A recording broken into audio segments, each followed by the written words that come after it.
네, 여러분 안녕하세요. 오늘은 독서로 영어 공부하는 법에 대해서 이야기를 해보려고 해요. 10년 가까이 영어를 배워도 막상 영어로 한마디 말하기 어려운 우리. 이거 정상일까요? 단어책, 문법책, 문제집으로 지겹게 반복하는 영어 공부. 이제는 좀 질리지 않으셨나요? 책을 읽으면서 영어를 자연스럽게 익히는 방법이 있다면 어떨까요?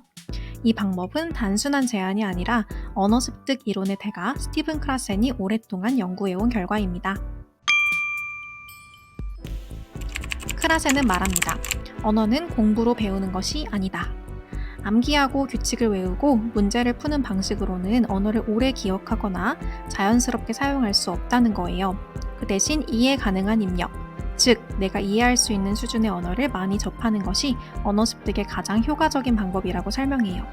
그 중에서도 가장 좋은 방법이 바로 자율적 독서, 즉 읽고 싶어서 읽는 것이 최고의 언어 공부라고 이야기하죠.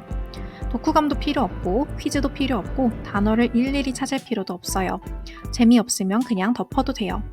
그저 읽고 싶은 책을 읽는 것, 그게 언어 학습에 정말 큰 도움이 된다는 거죠. 크라센은 여러 연구를 통해 읽기가 언어 실력을 올리는 거의 유일한 방법이라고 말해요. 영어로 책을 읽는 동안 우리는 어휘, 문법, 문장 구조, 철자, 문체까지 무의식적으로 영어를 익히게 됩니다. 그리고 중요한 건 즐겁게 읽을수록 언어 습득 효과가 크다는 거예요. 책에 푹 빠져서 읽다 보면 노력하지 않아도 영어가 몸에 밴다는 거죠. 그래서 언어 수업은 문학 수업이 되어야 한다는 게 크라센의 주장입니다.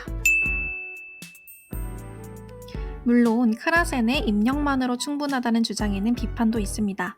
대표적으로 스웨인의 출력 가설 이론이 있어요. 즉 이해하는 것만으로는 부족하고 직접 말하고 써봐야 언어가 완성된다는 거죠. 읽기나 듣기 같은 입력이 기초를 다지는 과정이라면 출력은 그걸 내 언어로 꺼내는 과정입니다. 그래서 읽기와 출력은 함께 진행한다면 당연히 언어 습득의 효과도 커지겠죠? 따라서 읽고 생각을 적어보거나 느낀 바를 짧게 말해보는 것, 이 작은 출력이 영어 실력을 확장시켜줍니다.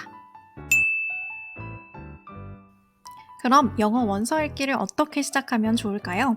처음 원서를 읽다 보면 어렵고 막막할 수 있어요. 지금부터는 영어 원서 읽기에 도움이 될 수 있는 몇 가지 팁을 설명드리겠습니다. 다독 관련 연구에서는 모르는 단어 비율이 2%에서 5% 정도인 텍스트가 가장 이상적인 학습 자료라고 합니다. 즉 책을 읽을 때 한 페이지에 모르는 단어가 5개 이하라면 적당한 수준의 책이라고 할 수 있어요. 대략 80%에서 90% 정도 이해되는 수준이 가장 좋습니다. 너무 쉬우면 지루하고 너무 어려우면 포기하게 되니까요. 조금 모르는 단어가 있지만 전체 흐름은 이해할 수 있는 책이 영어 실력을 자연스럽게 키워줍니다. Graded Readers는 단어와 문법 수준을 조절해서 만든 원서예요. Beginner, Intermediate, Advanced 같이 레벨이 나누어져 있어서 내 수준에 맞는 책을 쉽게 고를 수 있어요. 출판사마다 기준이 조금 다르지만 보통 옥스포드, 펭귄, 케임브리지, 맥밀란 등이 유명합니다. 모르는 단어가 너무 많아서 내용 이해 자체가 안 된다면 그건 내 수준에 안 맞는 책일 가능성이 높아요.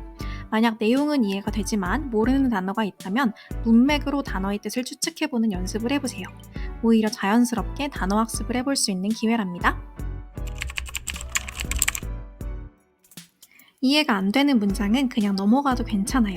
처음에는 100% 이해하지 않아도 읽다 보면 퍼즐처럼 맞춰질 때가 많습니다. 이해 가능한 만큼만 받아들이는 것, 그것이 크라센이 말하는 comprehensible input의 핵심이니까요. 혹시 이해가 안 가서 너무 답답하다면 챗 GPT와 함께 읽어보세요. 모르는 문장을 복사해서 GPT에게 물어보면 아주 쉽고 친절하게 설명해 줄 거예요. 혼자 읽기 어려운 책도 이렇게 GPT와 함께 읽으면 든든한 독서 친구가 생긴 느낌이 들 거예요. 비문학은 작가가 자신의 생각이나 주장을 명확하게 전달하려고 쓰기 때문에 독자가 이해하기 쉽게 표현되어 있어요. 문장 구조도 상대적으로 직접적이고 논리적인 편이죠. 반면 문학은 작가만의 개성적인 표현이나 비유가 많아서 조금 더 어렵게 느껴질 수 있어요. 특히 고전 문학은 문체가 낯설어서 부담이 될 수도 있죠. 그럼에도 불구하고 문학은 스토리가 있어서 훨씬 더 흥미롭게 읽을 수 있어요. 등장인물들의 대화체로 구성되어 있기 때문에 일상적인 표현이나 자연스러운 회화체를 익히기에 좋습니다. 그래서 저는 문학으로 시작하신다면 조금 더 쉬운 수준의 책을 고르는 것을 추천드려요. 청소년 소설이나 그래픽 노블처럼 문장이 간결하고 이해하기 쉬운 책이 좋죠.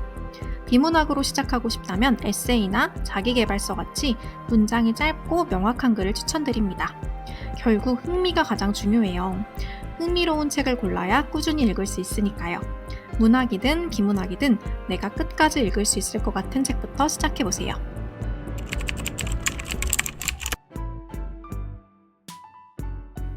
한국어로 먼저 읽은 책의 영어 번역본을 읽어보는 것도 추천드려요.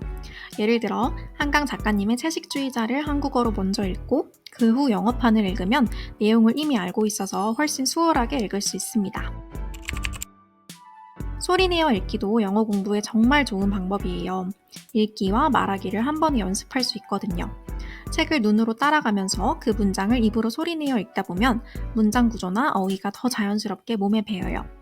특히 발음이나 억양이 고민이시라면 소리내어 읽기를 꾸준히 해보세요.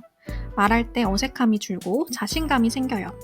오디오북이나 원어민 음성이 있다면 듣고 따라 읽는 연습도 정말 도움이 된답니다. 읽기와 말하기를 자연스럽게 연결해주는 다리가 되어줄 거예요. 영어는 언어이고 언어는 즐겁게 배워야 합니다. 자율적 독서는 영어 실력을 쌓는 가장 즐겁고 꾸준한 방법이 될 거예요. 더 많은 이야기가 궁금하시다면 스티븐 카라센의 읽기혁명도 읽어보시는 것을 추천드립니다. 여기까지 시청해주신 여러분 감사합니다.